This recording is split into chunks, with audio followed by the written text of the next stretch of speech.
Bonjour à tous les amis, c'est JC pour le débrief du match Clermont-Olympique de Marseille. Une victoire explosive de l'Olympique de Marseille, ça faisait longtemps que l'OM ne nous avait pas habitués, 4-1 contre Montpellier, là 5-1, voilà, ça faisait longtemps que l'OM ne nous avait pas habitués à marquer autant de buts. Alors, est-ce qu'il faut s'en réjouir? Est-ce qu'il faut dire que l'OM est guéri, que l'OM est devenu la meilleure équipe de France, voire d'Europe pour certains, parce que c'est vrai que je vois des commentaires extraordinaires, on va dire, ou il faut rester un petit peu plus mesuré. Voilà, donc on va revenir un petit peu sur la compo qu'avait choisi Jean-Louis Gasset hier soir. Alors, tout le monde s'attendait plus ou moins au 3-5-2 classique qui était gagnant depuis quelques matchs, avec des joueurs plus ou moins en forme. Bon, c'est vrai que avec certaines absences comme Verretou, voilà, on supposait peut-être quelques petits réglages, mais là, hier soir, quand la compo est tombée, c'est vrai que quelque part, il y a eu beaucoup de déceptions, surtout le retour à ce fameux 4-3-3, qui n'était pas un franc succès sous l'ère Gattuso. Donc, il part sur une compo, donc avec Paul Lopez dans les buts, Klose d'un côté, Merlin de l'autre, défense centrale, Bemba, Balerdi, milieu avec Pape Gueye, associé, alors là c'était le gros hic de tous les supporters, de la plupart des supporters, associé à Harit et le retour de Unai. Et en attaque, donc, on avait Obama, associé à gauche de Ndiaye et à droite de Sarr. Donc quand on a vu le match, en fait, c'est pas tout à fait un 4-3-3 en fait. On avait plutôt un Ndiaye qui était plutôt en genre de faux neuf, qui était derrière Obama et derrière Sarr. Voilà, donc on a vu un jeu, on va dire. Alors moi, je vous avoue, premièrement, jusqu'à l'heure de jeu, je me suis quand même fait un peu chier, parce qu'à la 61e, le score il était que de 2-1.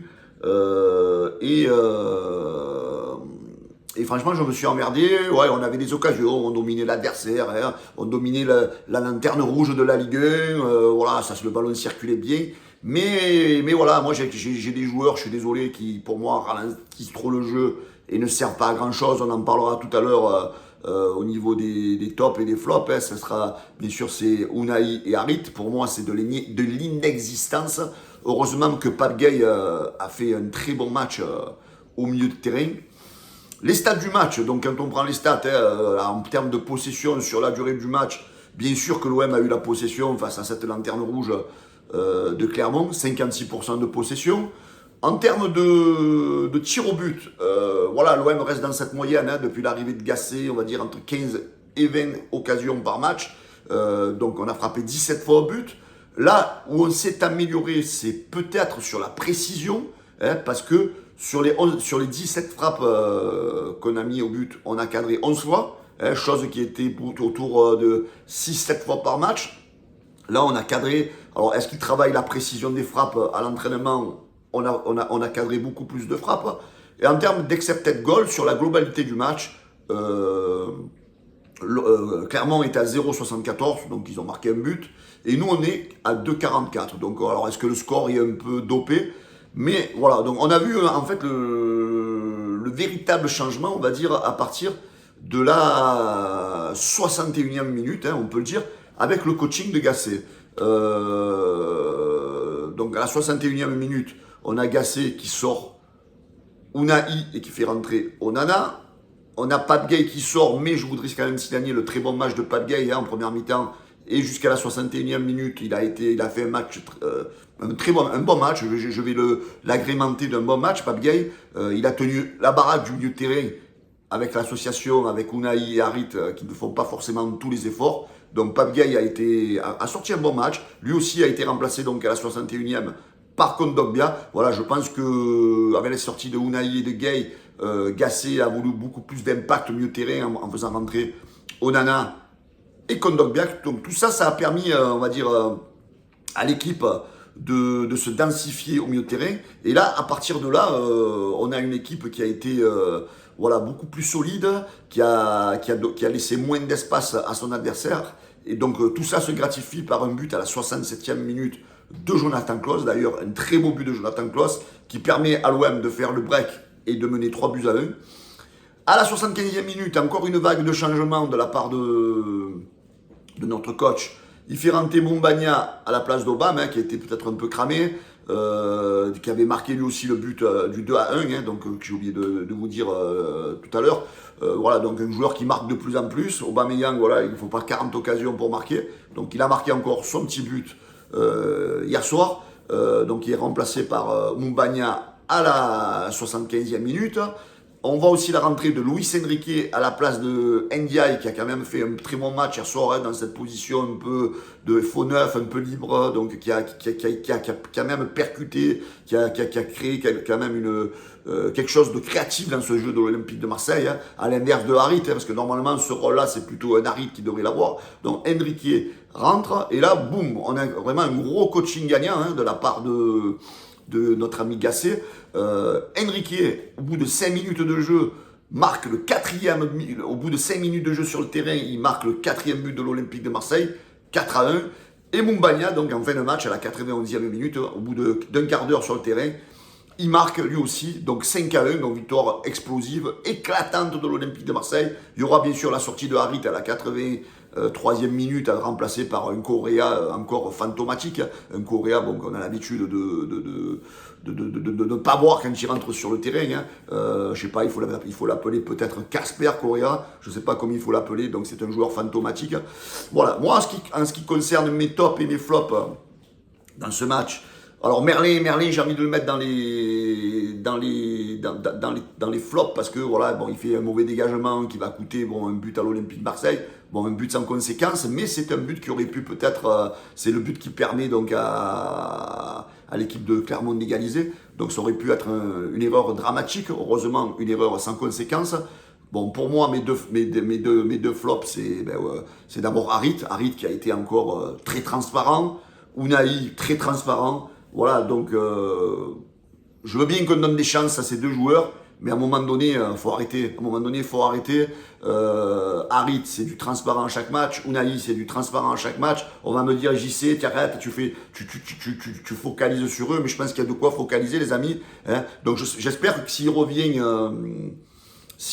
sur un système avec un 10, je pense qu'il faudrait tenter, faut plus tenter, à mon avis, Ndiaye et mettre devant une association Mumbagna et Obama, et plutôt donner le rôle de Harit, plutôt le donner au petit Ndiaye qui vraiment a repris une grosse confiance depuis l'arrivée de Jean-Louis Gasset. Donc que dire de ce match? Grosse victoire de l'Olympique de Marseille, un score fleuve, 5-1, beaucoup de buts. Donc je pense qu'on doit être content, parce que l'Olympique de Marseille redevient une équipe qui marque des buts. Je crois que ça fait 12 buts en 3 matchs. Mais voilà, donc j'ai oublié de voir, oui, j'ai oublié, excusez-moi parce que j'ai des noms à tête, parce que quand on est vieux, on est obligé de se noter des trucs. Pour moi, les tops du côté de l'Olympique de Marseille, c'est Klos qui a fait un gros match, Klos qui répond un peu à sa direction, qui a essayé un petit peu de le perturber, je sais pas ce qu'ils ont voulu faire. Oui, peut-être il a eu peut-être certains égarements, mais à ce niveau-là, quels joueurs n'ont pas des errements comme ça? Oui, peut-être c'était bien de le recadrer, mais bon, au moment où ils l'ont recadré, pour moi, il faisait déjà partie des meilleurs joueurs de l'Olympique de Marseille. Donc cette histoire aurait pu s'arranger en interne. Le seul truc que ça a eu, c'est que certains supporters se sont mis contre lui, et surtout faire douter peut-être Didier Deschamps pour une éventuelle convocation pour l'Euro. Moi, j'ai dit bravo Jonathan Klaus, tu fais partie des top joueurs de l'Olympique de Marseille, et voilà, moi je te critiquerai pas. Balerdi, hier soir, il a encore été extraordinaire. Hein. Comment certains peuvent continuer à critiquer ce joueur quand je vois un gigot à côté qui est dégueulasse, et que tu vois à chaque match que Balerdi tient la baraque, il sauve la baraque. C'est un joueur qui a une grinta qu'il faut. Lui, il a une bonne grinta, vous voyez. Donc, à un moment donné, Balerdi, les amis, il va falloir commencer peut-être à le respecter parce qu'il fait quand même partie des bons joueurs de l'Olympique de Marseille. Et Pape Gueye, que je voulais gratifier aussi d'une belle rencontre. Voilà. Ou sinon, que dire? 3 victoires d'affilée, comme je vous disais tout à l'heure. On peut s'enflammer. Mais moi, j'ai envie de rester prudent, les gars. J'ai envie de rester prudent parce que, oui, on a 3 victoires. Le Shakhtar, un club, ça faisait 2 mois qu'il était en trêve, un club qui était pour eux un petit peu comme un début de saison. Donc le Shakhtar, je pense qu'il faut quand même rester humble. Hein. Donc le Shakhtar n'était pas à son réel niveau. Tu as éclaté Montpellier, 15e de Ligue 1. Oui, oui, tu as éclaté hier soir. Certains vont me dire, JC, ouais, mais ces matchs-là, on les gagnait pas.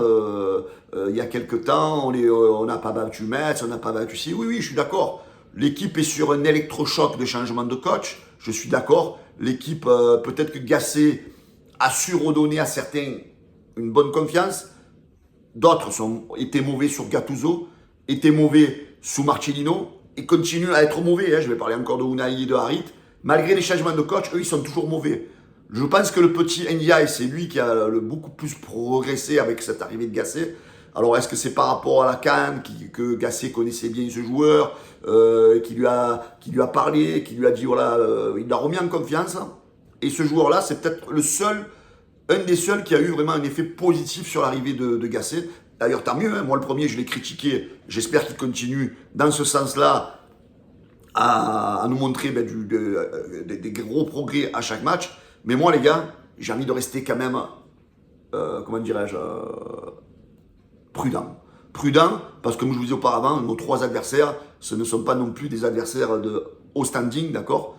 Moi, pour moi, le véritable test, il va être ce jeudi, avec la réception, bien sûr, de Villarreal. N'oubliez pas qu'on va jouer un coach qui va avoir une hargne et va motiver, il va surmotiver ses joueurs pour venir faire un résultat au Vélodrome.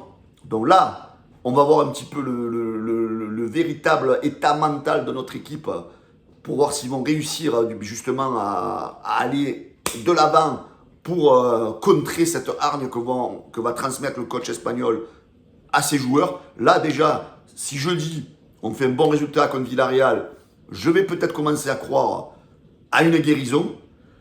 Après, le vrai test commence à partir du 17 mars, les gars. On va à Rennes, on reçoit Paris, on joue Lille, on joue Nice. Ça va être un mois là, entre le 17 mars et le 14 avril. Là, ça sera un gros test. Si sur ces 4 matchs, plus Villarreal, tu passes, tu réussis vraiment à gagner beaucoup de points et passer ce tour de Coupe d'Europe face à Villarreal, là, je vous dirais, oui, il y a un effet Gasset, oui, l'OM est guéri.